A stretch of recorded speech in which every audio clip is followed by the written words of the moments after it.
Korban laka tol Cipularang tewas lindungi anak majikan, ucapan terakhirnya jadi kenyataan.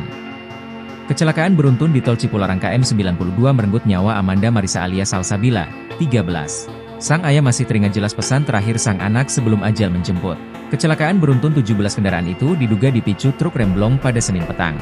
Sasa menjadi satu-satunya korban meninggal dunia dalam kecelakaan maut tersebut. Diketahui, Ibunda Sasa yakni Mariam, 36, bekerja sebagai asisten rumah tangga, ART, di rumah pasangan anggota Yonzikon 13 ke, Prakarian Prabowo dan Kartika Eka Putri, 27, di Lenteng Agung. Pasangan tersebut mempunyai seorang balita bernama Nadine Askia Putri alias NAP, 2. Pria parubaya itu mengingat kenangan terakhir bersama anaknya pada hari Jumat. Kala itu, Sunyoto memberi pesan agar cepat pulang karena hendak diajak pergi ke Bandung, Jawa Barat, oleh keluarga majikan ibunya.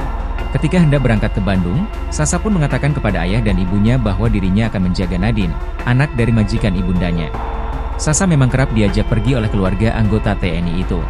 Sunyoto menduga Amanda dalam posisi melindungi anak dari Kartika berinisial N, 2, saat terjadi kecelakaan.